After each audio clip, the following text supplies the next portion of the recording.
Ama bir avadan sual var Müslüman da vallahi. Kişilerde beter cayı şuna kovadıp da cevap verme. Şu mahal insanın fikrine geliyor. Biz elhamdülillah mümin, Müslüman, imanımız var. Bir işi başlamızda Bismillah, Allah-u Celal'ın adı verenleyip başlayar. Ama kafir insanla yaşap ya bu dünyada.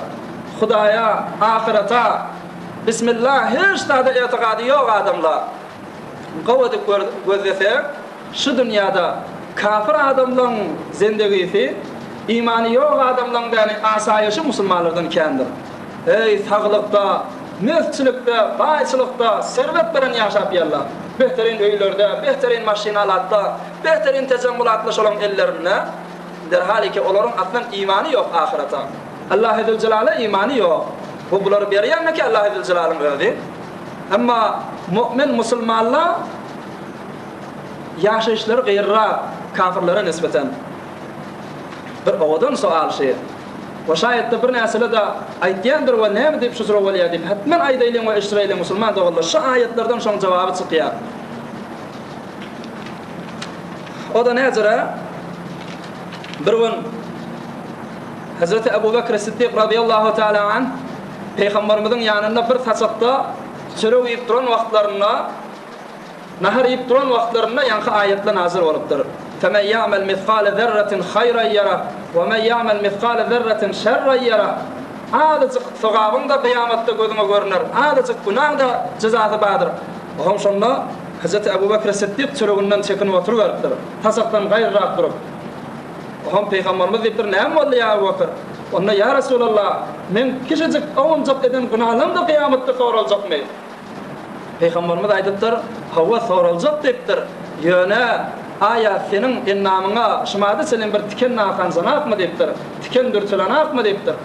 Dürtürlü ya Resulallah. Aya merid olup yatanak mı? Onda merid oldum ya Resulallah.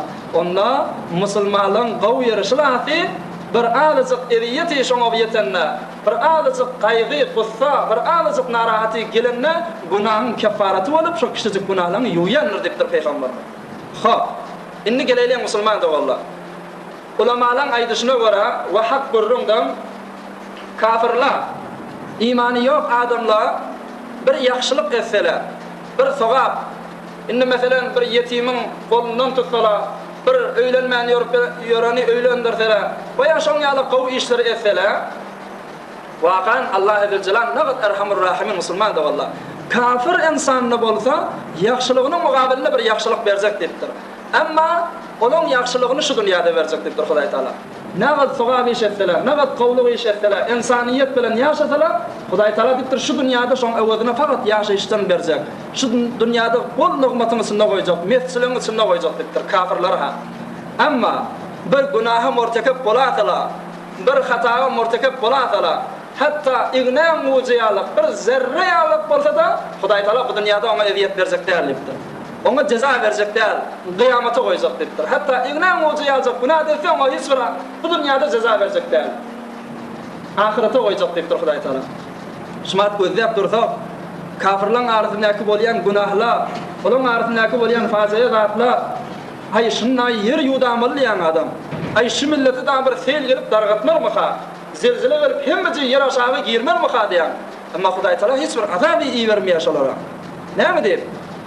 Veya yakınlıkta görüşü biz İslam'ın, Müslümanların, Allah-u Zülcelal'ın Habibi olan Peygamber'e ne kadar dil yetirdiler, ne kadar maskara ettiler. Ay şuna ve şu yurttan zildili gelip dargamallıydık. Ama hiç şart bulanak ne mi deyip? Allah-u Zülcelal onu bu dünyada ceza verecek değerliptir kafirlere. Ahirete koyacak ki ahiretin cezası mümlürce beraber dünyanın cezasından. Huday tıkladım. Ama yöne Müslüman adamların bereks.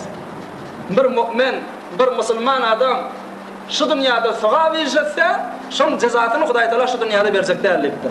Ahirette verecek, cennetin içinde verecek deyiptir. Yöne bir günahı işetse, igna mucize yazıp geçecek günahlardan etse de şunun cezasını şu dünyada verecek deyiptir Huday Teala.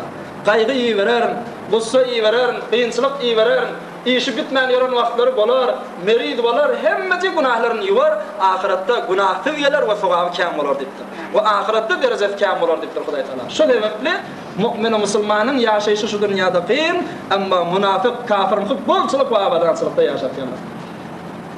Hatta bir ovadan görürüm ma, şonna inşallah esnip bitir kavut düşünürsün ma. 4. asmanna 2 tane ferişte Allah Azze ve Celle'nin me'murları olan bendefi ne ime va olardan ne isme va ne yapma va fakat Hudaý Taala'nın emrine muti olup da şoň hyzmatine gelip beren ferişlere 2 tane ferişte bir-birine sataşıp durdy. Gaw dikkat edin.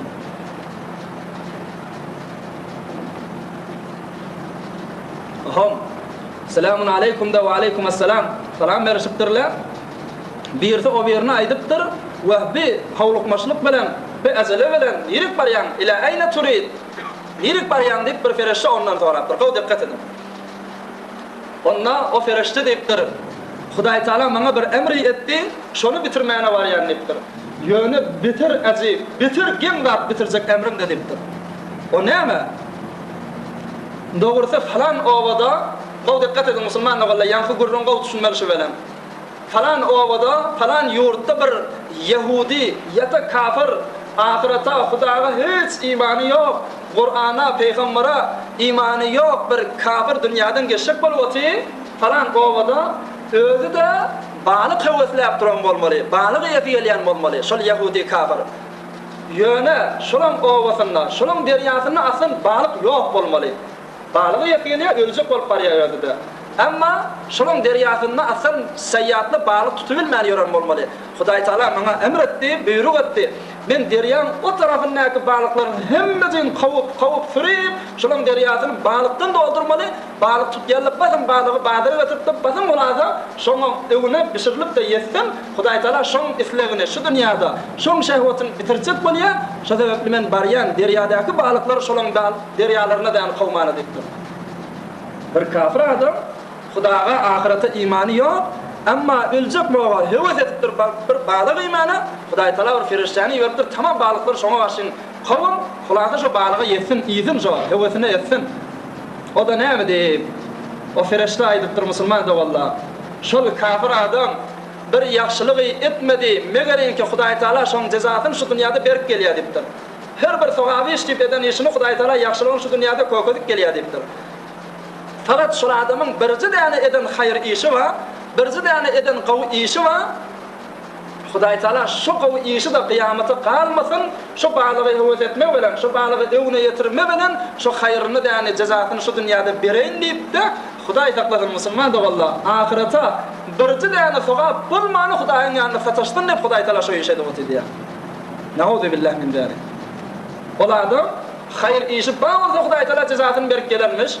Birji däne hayır işi alypdyr ki, hani şoňa jaza berilmäpdir. Inni öljek de bolup duran bolmaly, öýde bany heweslen bolmaly.